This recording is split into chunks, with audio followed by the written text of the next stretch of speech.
right, we're going to give it just a second while everybody logs in. We've got some, all right, excellent. Oh, everybody's logging in right away. That's good. All right. Well, we're going to probably get some more people logging in here shortly, but I wanted to go ahead and welcome everybody to our webinar Wednesday. We have a special guest, Matt Bear from Homes for Hope. We're very excited to partner with them. They are an amazing organization doing amazing things across the world, helping people, actually helping people help themselves, which is absolutely wonderful. I love seeing what you guys are doing. And so we're very proud to have you guys as our webinar today. Before I pass it over to Matt, I am going to give you a couple of housekeeping items. Today's webinar is going to be a little bit different. Matt is inviting you guys to participate. So if you would like to speak, please go ahead and use your little icon to raise your hand down at the bottom of your screen. If you pull down to the bottom of your screen, there's a raise hand icon. So raise your hand at any point in time that you'd like to interject or share stories. We'd love to hear from you. You can also ask questions with our Q&A bubble down at the bottom of your screen. There's two little bubbles down there, and you can ask questions that way as well. If you need to speak with me directly for any particular reason, troubleshooting or anything like that, you can talk to me directly through that little chat bubble. So there's 3 ways to communicate with us today. And with that, I'm going to go ahead and pass it over to Matt so we can get started. Thank you so much, Emma Jane. I appreciate it. Thanks, Matt. All right. Welcome, everybody. So to be honest with you from the outset here, I've been thinking about and discussing this content for many years, but this is the first time I'm presenting it in any official format. So I do have some content for us to go through together, but hopefully this will be more interactive than your typical webinar like Emma Jane just shared. So how does that sound to everybody? Does that sound okay? All right, great. I can't see you, so I'm assuming that's an affirmative. So in light of that, I'm going to start off with a few questions that I'd love for you to jump off mute and answer. So here they are. How have you experienced nonprofit partnerships in the past? What's gone well? What could be improved upon? Is it viewed as a value, a burden, an obligation, a privilege, etc.? So anybody who has any thoughts on any of those questions, I would love to hear them. Go ahead and press your raise hand and I can allow you to speak if you would like to share your experience working with nonprofit in the past. I can call on somebody too. That'd be great. Lisa, do you have any experience working with nonprofits? I know that you do a lot of volunteering. You've worked with some nonprofits. Do you have any experience working with nonprofits? Well, I kind of grew up in that environment because my mother was the executive director of a preschool for typical and challenged kids combined. So it was a unique environment and a very special organization to our family. So in that regard, yes, I do. So would you be able to share anything that you think went really well being part of an organization like that, or what kind of things you thought could be improved upon? Well, what went well is the events that they would put on. They put on an annual ball fundraiser that was well attended in the community. They're still doing it actually. And so I was just impressed by their outreach and the success of the events they put on. Excellent. Thank you, Lisa. Would anybody else like to share some experiences they've had working with nonprofits in the past?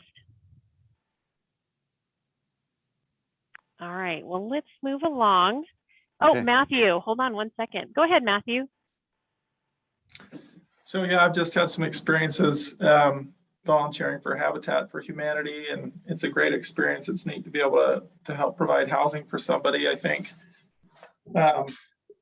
something that could be improved upon, not that I think they're not doing a great job, but it's always a little bit hard training volunteers, and there's some inefficiencies there, getting people up to speed and that kind of thing, and making sure that quality work is being done. But as far as it being viewed as value, yes, absolutely, and a privilege. That's great. I really appreciate that, everybody. Thank you for sharing. So, the world is changing rapidly, and to attract and retain emerging top talent in the building industry, a wise company will pay attention and adjust accordingly. So for what I've observed and researched over the course of my 17 plus year career in nonprofit work, I would say one key strategy in developing an attractive work environment is partnering with responsible charitable organizations. One of the things that I love most about the building industry is how that's already baked into the culture. The building industry, in my estimation, is the most generous industry in the world. And you don't have to convince people to partner with charitable organizations. It's already a part of the culture. And I love that about the building industry. So we're going to examine what has changed over the past 20 years or so in this realm, and why creating a culture of meaningful work and thoughtful generosity is so important, and how adjusting appropriately in this arena can have a positive impact on your company. So I'm going to start off with sharing a little bit about of the history of how we've arrived where we are now, and then we'll go from there. So we're going to start with the internet. Full disclosure, I am, well, I'll get to that in a minute. So the Millennials and Gen Zers currently entering the workforce have never known life without the internet. They have grown up, been educated, and engaged socially with unprecedented access to information from all over the world. They have a global awareness that would be unthinkable to prior generations. So we're going to start with focusing on millennials and then turn our gaze toward Gen Zers later in the webinar. And for full disclosure, I'm 40, which makes me fall into the window of a geriatric millennial. That's the term. There's a small window there. So what that means is I remember life before the internet, but I was also shaped by it during my formative years through high school and college. So that's the perspective that I'm bringing to this conversation. I just checked with Emma Jane prior to starting this conversation, this webinar. The reason why this is an important conversation to have is that 32 to 30% of home buyers right now are millennials. It's the largest home buying demographic. And almost all of them are first-time home buyers. The number I have is 7 out of 10. So it's crucial to know what it is, what are some key distinctives about them and what it is they're looking for. So I'm going to show you a video from Josh Cassing, who works with Mary Cook Associates, and he does a really helpful kind of summary of some key distinctives of millennials. And there's a little bit of lag in the video. It skips a little bit, but the content is really worth it. So don't get nervous when that starts to happen. Everything is fine.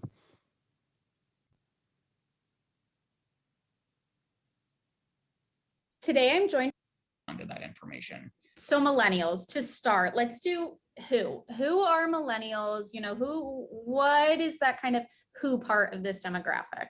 For sure, absolutely. Well, millennials are a really interesting demographic. One, because I'm one of them, and I don't know. I mean, millennials are very interesting because they're 25 to 40 years old right now, right? So they're in it's just 15 years in that age bracket. There's some pretty significant variables. Some people are really focused on launching their careers, establishing what they want to do with their lives, and others are, in that same bracket on their third or fourth child. And so it's quite a range of life moments, moments in their life that makes for some interesting psychographic information. So, millennials right now are about 80 million strong.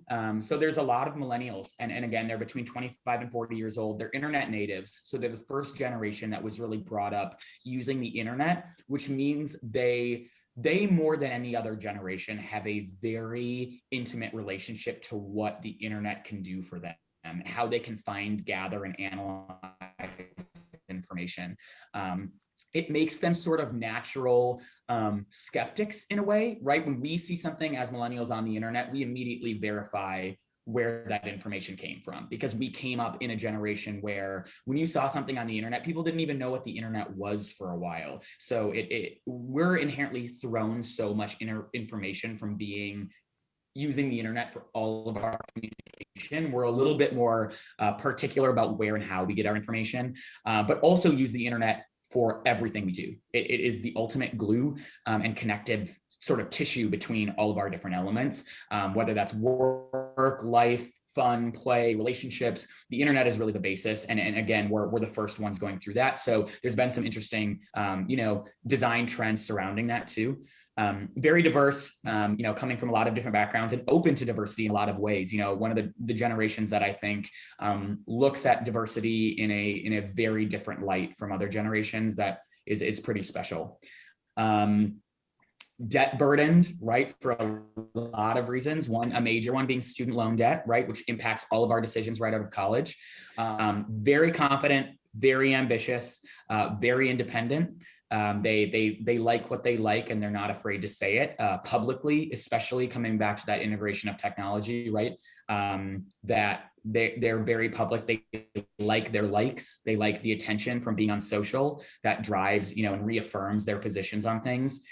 So that, that creates some interesting dynamics there. And they love a great deal. They love feeling like what they're paying for is worth it, is valid, is a bang for their buck, makes sense. Now they'll put money into things they believe will, either increase their personal brand or they'll see a return on. They're not afraid to spend the money. They just want to be sure it's a good deal. They want to be sure that what they're spending money on makes sense for them and makes sense for the long term.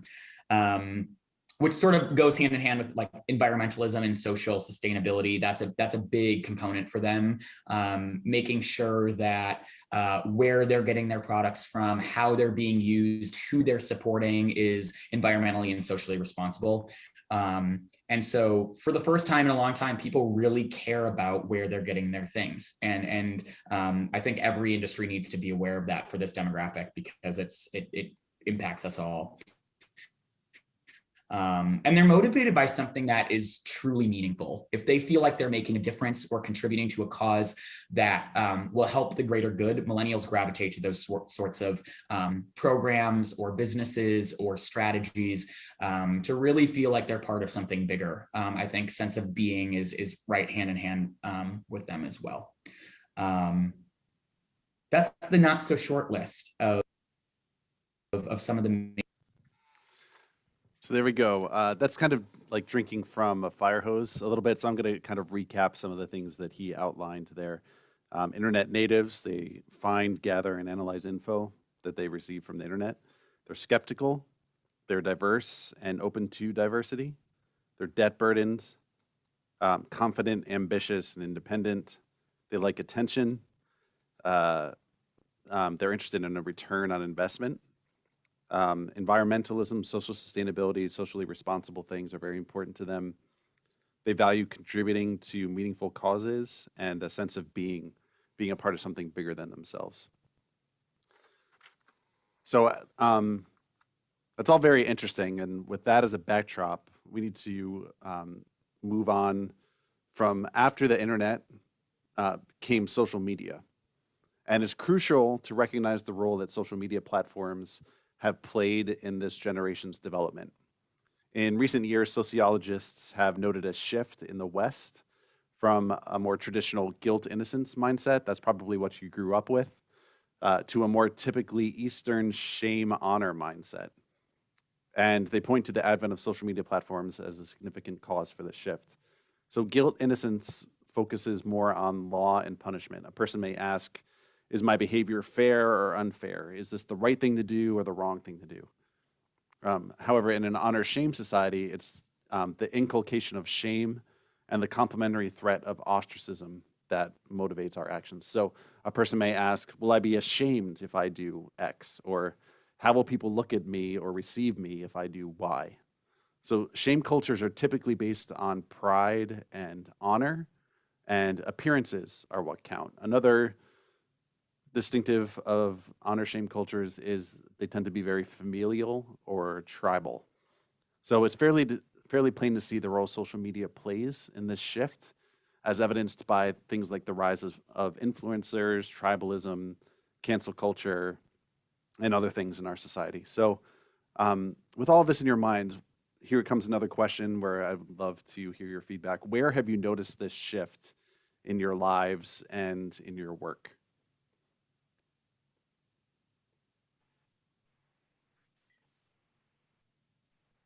Let's see, does anybody have any observations they'd like to share? I know I have seen a lot of what you're talking about just on general everyday Facebook pages and the different discussions that go on around that are happening right now. What types of things, Emma Jane? What have you seen? I think when you mentioned the cancel culture, that's been something I think has been very prominent recently, and just being able to get a lot of people on the bandwagon in a negative aspect against different people, different cultures on both sides of any fence. So I think you see a lot of that, which, you get people thinking more about what they're, you're getting people kind of, I don't know, that's kind of what I've been seeing mostly when I look at some of the things and I know that it's very frustrating to a lot of people. And you also see the pridefulness where you see people talking about things that they're very excited about and in their jobs or with their children and those kinds of things. So would anybody like to type in a comment about in the Q&A or in the chat bubble, even if you don't feel like speaking?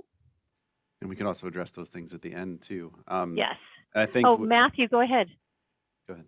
I think as a home builder, we've seen recently the increasing importance of Google reviews and things like that, where people are actually checking out home builders online, and having an online presence is important because that's what people expect now. And we have to carefully monitor our Google reviews. And if heaven forbid we get a negative review, we need to understand how to respond appropriately and not ignore it, because all that stuff matters now. And that's only going to grow, right? Especially with the acceleration that COVID put on needing to advance technologically in the building space, come up with solutions to give people the ability to view your product and engage with your product online. All of that stuff is going to become even more and more important in the years to come. It's here to stay, I think. Yeah, and I think even with something like cancel culture, there's a positive aspect that can come out of that, right? Because there's a positive aspect, a positive side of the coin and a negative side of the coin to all of these things. So the positive thing would be a motivation for somebody not to do something that they might have otherwise done for fear of being canceled, right? So I think that's positive. But then living in constant fear, I think, would be negative. So yes. There's some definite elements of this. So let's move on. Another really interesting thing that has been happening culturally recently, and this definitely applies to the building industry as well, is the resurgence of analog. So we're beginning to see these same young people intuitively recognizing and responding to the digital tensions of our day. So David Sachs wrote a fascinating book called The Revenge of Analog. And he presents a variety of ways younger generations are growing more and more interested in non-digital stuff. Everything's cyclical, right? So things like Polaroid cameras and moleskin journals are experiencing a renaissance. One of the clearest examples of the analog comeback may be the resurrection of vinyl records. Vinyl record sales have grown from less than 1 million in 2007 to more than 12 million in 2015, with an annual growth rate of more than 20%. In 2020, vinyl sales grew 30% from the year before to 27.5 million. So in the book, Sachs quotes Jay Millar, the former director of marketing at United Record Pressing, as saying, digitization is the peak of convenience, but vinyl is the peak of experience. So put that in the home building context. According to many tech industry experts, the meteoric rise of Amazon signaled the end of bookstores. But this has not been the case. In fact, Amazon recently announced plans to open 3,000 brick and mortar bookstores. Why is that? Well, it's because, as Millar suggests, while buying a book online is convenient, it cannot offer the experience. Younger generations have grown up in an over-digitized world, and they feel this on an intrinsic level, and they're seeking out experiences they can see, hear, feel, and touch. They realize that ordering a book online and walking through a bookstore are two palpably different things. They're longing for analog, and this offers the building industry a never before seen opportunity to provide these sort of transcendent spaces that are so few and far between in the digital age. So one thing that I'm interested to see in the next 10 to 20 years as we're looking to the future, how the metaverse plays into this tension, as it promises providing perceived analog type experiences in digital spaces. Some of it is very scary, but it's coming. So we'll see, but that's a webinar for another time. So let's turn our focus back to charitable giving. So admittedly, the influence of internet access and social media platforms have produced a mixed bag of results. We discussed some of that earlier. However, research shows in charitable giving, the results have been overwhelmingly positive. Because there's immediate access to information, givers of this generation are much more informed as to where their money is going and what it is accomplishing. They're giving out of a desire to achieve the greatest impact, not out of obligation, like their predecessors. Before, people may have given just because it was the right thing to do. Now people are giving because they want to see what the greatest impact. So for charitable organizations like mine, this has led to greater accountability, transparency, and more accurate reports on our work. Furthermore, Millennials and Gen Zers aren't giving at the same level as their predecessors because they're not making as much money yet. However, a higher percentage of them are giving, and they do so more often, which is very interesting. So how does all of this apply to attracting and retaining top talent at your company? Well, millennials will represent the largest demographic in the American workforce in 2021, so it's crucial to know what matters to them. Grant Skeldon observes that millennials aren't drawn to causes, they're drawn to cause communities. A volunteer at an aid packing event I recently hosted told me, I was excited to come here because I wanted to serve, but I didn't want to serve alone. So this generation's worker wants to be a part of something bigger than themselves. You heard that in what, his name is escaping me right now. Hold on. What Josh said in the video at the beginning, right? A sense of being, a desire to be a part of something bigger than themselves. And they're looking for an analog experience, looking for a sense of place in a larger narrative. So now let's shift our focus to some observations about Gen Zers. So this is Noah Senthil. He's a pastoral resident of Parkside Church in Cleveland, Ohio. Generation Z is my generation, and our greatest danger is also our most obvious blessing, the internet. We've never lived without it. Witnessing continual technological advancement and receiving unhindered access to unlimited resources with constantly updated informational tidbits is normative for my generation. Staying up to date on breaking news is effortless and almost inevitable. We could scarcely avoid it if we tried. Our favorite thing about the news is simply that it's new. We are a generation obsessed with fads and trends. We want to talk about what everyone else is talking about and do what everyone else is doing. That's the what I was talking before about the shame honor culture. Otherwise, we might miss out and feel as though we have nothing to contribute. So there's a lot to take in with that quote. This next one is from Jessica Hernandez. She's a certified personal brand strategist. And she says, studies show that Gen Z is passionate about social justice, and I would expect no less than for them to be advocating for the changes they want to see in the workforce. I see not only their passion for social justice, but their acceptance and non-judgment of others playing an important role in their careers. As digital natives, they're researchers who know how to find answers and advocate for themselves. Companies who look ahead and take initiative now to address what's important to this generation will be the ones securing top talent from this generation. And then my last quote I have in here is Gianna Prudente, who's an editor at LinkedIn News. She says, Gen Z only recently entered the workforce, but they're already rewriting workplace norms, making older colleagues realize just how uncool they really are.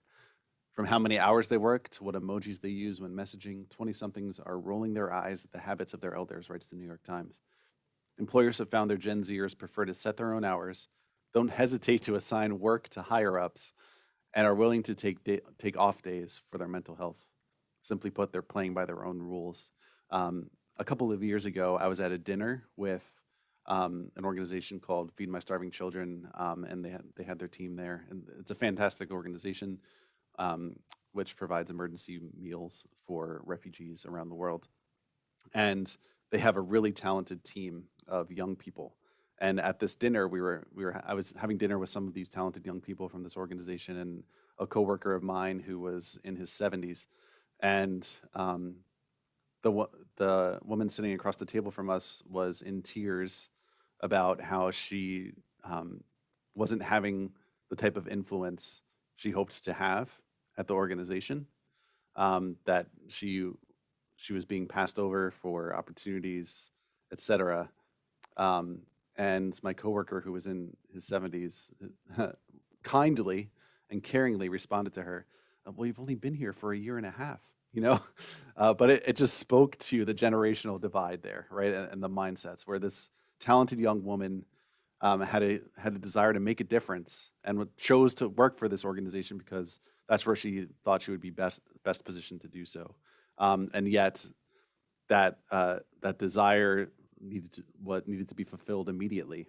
And my older colleague had a caring yet I think recentering response to her in that. So how do these quotes land on you? Have you been noticing any of these attitudes or values among your youngest employees or even your customers? What would you say?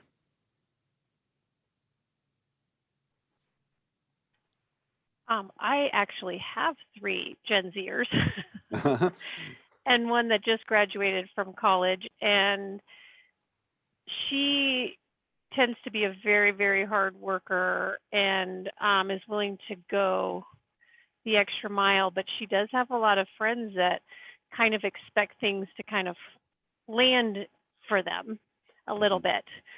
So she says that, one of the things that she struggles with is she'll work really hard for something, and then her friends just kind of expect that they're going to get the same thing, and then kind of get a little jealous because things are happening for her and not for her friends so much.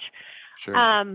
But definitely there is that desire to set their own hours and do little jobs here and there, the gig jobs for sure. She's doing a lot of gig jobs right now because she's trying to be a dancer in New York. But yeah, I'm definitely seeing some of that. And I know Terry's on the phone too. He has a couple of Gen Zers, so he probably might be able to share some insight into that as well. Terry, what have you noticed? Very much similar to what Emma Jane's experience there is that, they, and very, I like this quote by Gianna. I mean, play by their own rules. They definitely want to set the standard. They don't want to conform very much. They want to do what they want to do when they want to do it. And they're a little less motivated by accumulations of things and more motivated by experience and, hoping to make a difference for sure. So how does this play out then in your managing, in your hiring, in recruiting, and then in your retention of employees at your businesses? I would love to hear any insight you have in that area. Have you found it to be? Go ahead. I was going to say, I'll just pipe in before I drop off and let anybody else, share their experience. But I think, as a longtime manager of people, one of the most important skills that you have in managing people in your business, whether they work for you or they're customers of your business, is that you have to understand what motivates them, and that each person that walks through your door, be that an employee or a customer, is different, and you need to be able to adjust to that. So you sort of have to be nimble, obviously, in dealing with every customer or employee that walks through your door, but in specific to this generation, in terms of managing them, it's really a lot more about finding out what motivates that individual, rather than the group as a whole. I think, old school management was, okay, well, everybody can conform to all of these things, and we'll all abide by the same rules, and we're all headed in the same direction, and all of that. Whereas now, we all might be headed in the same direction, but folks want to be, they want to be appreciated more than they have in probably most generations in the past. They want to know that you appreciate what they're doing. They want to know that they're contributing. You can't just assume that they know it. You have to tell them that.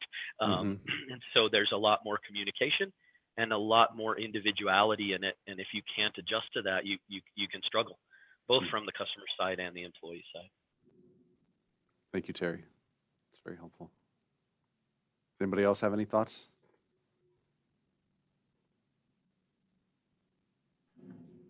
I don't see any raised hands, but I would second a lot of what Terry said. Yeah, absolutely. Okay.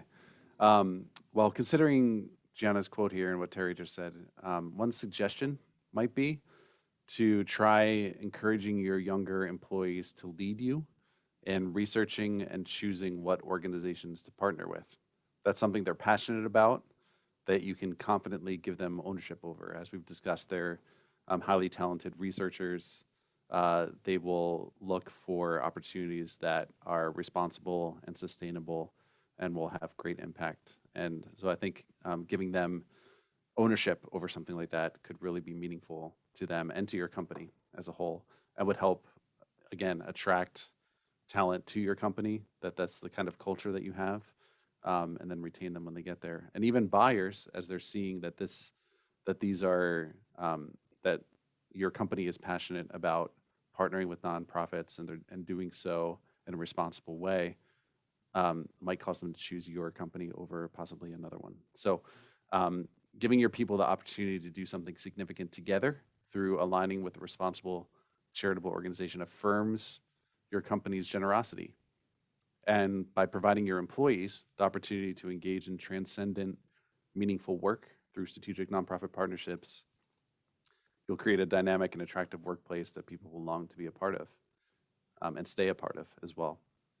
So the next thing I want to do is listen for themes of what we've been talking about in this video from one of our newest partners. This is Burkentine Real Estate Group in Pennsylvania. This company is being led by three brothers who are millennials. And I want you to listen to what's important to them in this video.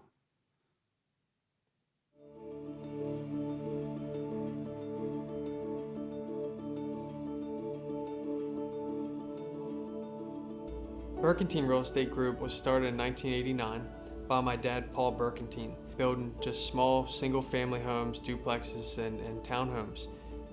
As the company grew, Bryce, Brian, and I grew within the company. My brothers and I really enjoyed going to job sites, sweeping the houses, mulching. We didn't so much enjoy picking weeds that my mother made us do, or mowing the grass in 100-degree heat, but it really sculpted who we are as a company and really helped tailor our direction, our demeanor, our work ethic in what we are now. Homes for Hope allows us the opportunity as a builder to bring together our trade partners and invest in other entrepreneurs, and we know that it's helping something bigger than us. A building industry partner like Burkentine Real Estate Group and their trades and their suppliers, they'll come together and donate or discount their time, talent, and resources on an upcoming build, and they'll take the profit that is generated from the sale of that home and donate it to Homes for Hope, which enables us to provide biblically based training, saving services, and loans for entrepreneurs who are living in poverty around the world. It truly is entrepreneurs investing in entrepreneurs. Hard work to us is the baseline of any good business, and we know what it takes to succeed. We can relate to these families that are entrepreneurs because we are one. These loans go to talented entrepreneurs who are working hard to provide for their families, but simply don't have access to the capital that they need to grow past the point of just meeting their daily needs. Our average loan size is around $306. They work hard, they pay the loans back, and then that money gets sent back out as more loans, which empowers even more families, and the cycle continues from generation to generation. This donation is not a typical charitable donation. This is a strategic investment into these entrepreneurs that then can be used over and over for the course of time to help not only that business, but many more businesses. When a builder like Burkentine Real Estate Group comes along and decides to donate the profit from the sale of one of their beautiful homes, that enables us to initially serve thousands of families. And then as those loans are paid back, they're sent back out again as more loans, impacting even more families and entire communities. This effort of Homes for Hope ties directly into our mission statement, which is creating meaningful spaces for families and communities to live different. Building this project and donating the proceeds allows us to help entrepreneurs create and sustain their own businesses. They're going to hire employees, they're able to grow and naturally just bring strength to the communities. Homes for Hope really is going to help us bring sustainability to that effort.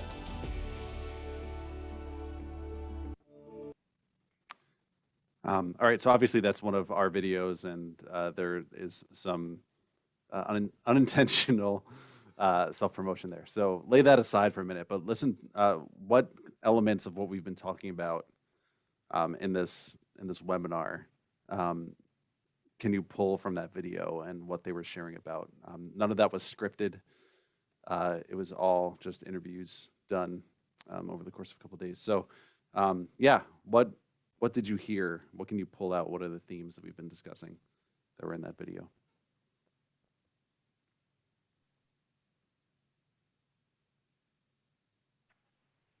Well, let's see if there's would anybody like to share their thoughts? I feel like there was a lot of being a part of something bigger than themselves, and was a big theme that was being strung through that video, that they have always felt that they were building something for their homeowners, and then passing that through to a bigger cause, being able to share it in a cause that you guys are promoting. Yeah, absolutely. Would anybody else like to share their thoughts? Okay. Yeah, and there was also the theme of sustainability there at the end, where, again, this is a work that continues on for generations, and you're not just giving somebody a handout, but you're investing in their businesses, which are going to last beyond that initial gift. And so that's something that was very important to them as well. And themes of family and entrepreneurship, and yeah, all that stuff, and it being done in a responsible way. So that's the end of my content. I would love to open it up for questions or comments about anything that we've discussed here today. Feel free to share, or if there were any in the Q&A I don't bubble. have any questions yet, but Matt, I'd like for you to share a little bit more about your organization and how some of the builders can become involved working with you to do what those guys have been doing, and how that, and kind of give a little bit more of a backstory of what Homes for Hope does, and how you really help people across the world. Yeah, absolutely.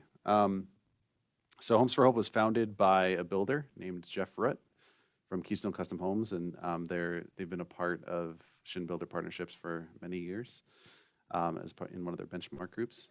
And so initially, through Jeff and his church back in the late 90s, after the Berlin Wall fell, were partnering with a church in the Ukraine, sending containers of aid to this community. And the local pastor said to Jeff at one point, "Your helping is actually hurting us. The local businesses here can't compete with free. Is there a way that you can help us help ourselves?" And so Jeff is a businessman, obviously. So they noticed fields of sunflowers surrounding the community there. And so they came back and purchased a sunflower processing machine so that the people can make sunflower oil. And they wrote up a business plan, and they delivered the machine and the business plan to the church. And and then they went back the next year, and the machine was sitting in the same corner where they had dropped it off, gathering dust. And they realized that they had moved from exporting their goods to exporting their ideas, and that wasn't working either. And so around that time is when he heard about the concept of microfinance, where you're taking small US denomination loans and investing that into small businesses, infusing capital so that people are able to grow or expand their businesses. And so he did what he knew how to do. He came back, he built a home, he partnered with his trades and suppliers to get donated and discounted services on the build. And then he sent 12 loans of around $500 each to this community, and they were given invested in these businesses. And a couple months later, he got word back from the guy who went to try and to help manage the payments, that there was good news and bad news. The good news was, he said, that it's working. People are paying their loans back. It's growing. It had gotten out on local radio about this program, and everybody was coming to them for loans. The bad news was they were going to need a lot more capital, and so that's how Homes for Hope and Hope International was born. We started partnering with builders around the country to do the same thing, and so that's kind of our traditional model. Is a builder will pick an upcoming build that they have, and they'll go through their normal process of building, marketing, and selling it. They use, they build in their product in their communities with their people, and then they take the resulting profit from the sale of the home, and then give that as donation to Homes for Hope, which we then send out as loans across 15 countries around the world. That's amazing. I love that. Do you have a story of somebody who got a loan from Homes for Hope that is one of your favorites, that's kind of near and dear to your heart, and then how that person was able to help others in their community and kind of pay it forward? Sure, I put this in here just in case you asked that question. And it wasn't even staged. This is not a staged question. So anyway, you can see the sustainability here of this model, which is pretty unique in the nonprofit space, which is why I'm so excited to work for this organization. So 98% of the loans that we send out are repaid and then sent back out as more loans. So the money that was given way back in the late 90s when we first got started is still cycling through today, helping people. So you can see that we've been able to disperse $1.36 billion in loans. And we've only brought in, over the course of our history, about $200 million, which is incredible in donations, but that's translated into $1.36 billion dispersed in loans just because of this model. We've been able to serve more than 2.2 million people in 6,600 churches. This is where we serve. But here, this is Anna.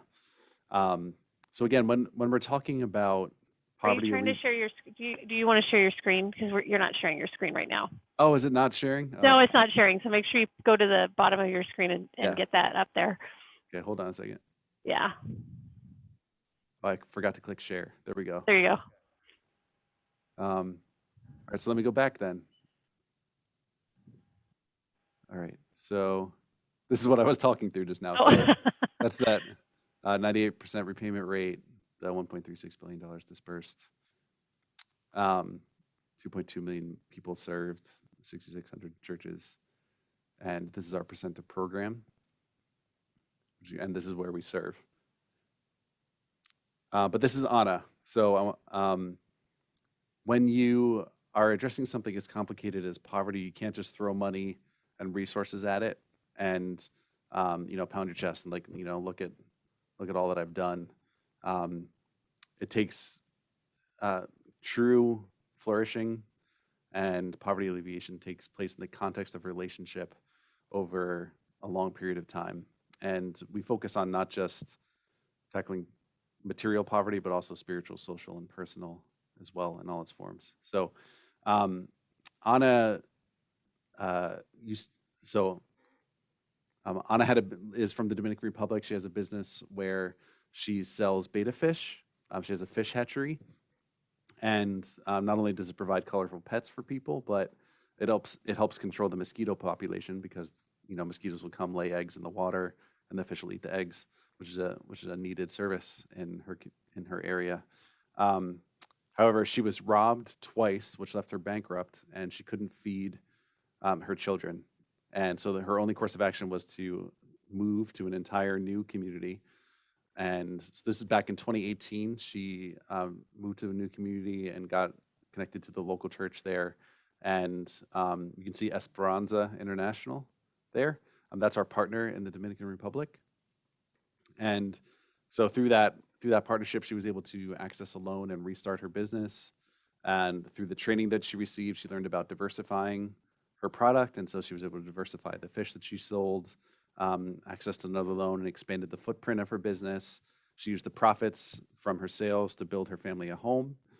And she was thriving in many different areas. And then COVID hit, and people didn't have the dispensable income to purchase pets for their homes. And so she, in partnership with her local church and her husband, recognized that people were having to travel from her community to the next community 5 miles away in order to purchase essential supplies like water and food and medical supplies, which is crucial, especially during COVID, that they could be able to access those things locally. So in partnership, again, with her local church and husband, they started a grocery store. This is her grocery store. It's not normally what we think of when we think of grocery stores, but it did so well during COVID that she was able to provide 1,000 families in her community with emergency supplies of meals and medical supplies to families who had lost their jobs during COVID. And she has dreams too. So her oldest daughter there has also joined one of the solidarity groups, savings groups with her. And she has dreams of opening up her own grocery store. Anna wants to change her current grocery store into a wholesale outlet where she supplies other stores. She wants to go to business school as well. And again, there's two ways to look at poverty. There's relief, recovery, and development. So when people, this is from When Helping Hurts. That's a book that I highly recommend. So he talks about how the three approaches to poverty is we approach it from a relief standpoint, a recovery standpoint, and a development standpoint. And what people are most familiar with is the relief aspect, right? And that's absolutely necessary, especially in emergency type situations like refugees or disaster relief or like this season that we're in with COVID. Sometimes relief is absolutely necessary, and we've participated in that as an organization as well. However, I think where we err is when we get stuck there. We get stuck at relief, and we never move past that into recovery and development. And you can hear those themes in Anna's story repeat themselves almost multiple times, where she needed relief when she was bankrupt and couldn't feed her family, and then she got to a place of recovery and development, and then it happened again with COVID. So again, this is why I'm saying this needs to take place in the context of relationship over time. Another thing that our founder is very passionate about is there's a book called Toxic Charity by Robert Lupton.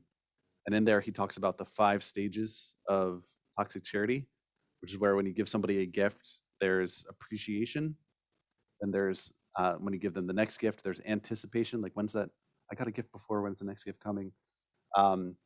Then you get to a point of, when you get to the 3rd gift, there's expectation. Okay, I expect that another gift will be coming soon. When you get to the point of the 4th gift, there's entitlement. Where's my gift? By the time you get to the 5th gift, you've created full-blown dependency. And so what we're trying to do with Homes for Hope and Hope International is, rather than create dependency, we want to invest in people's businesses and create dignity, a healthy interdependency, where businesses are growing. And say Homes for Hope and Hope International go away, right? At some point, people are still able to provide for themselves and their families.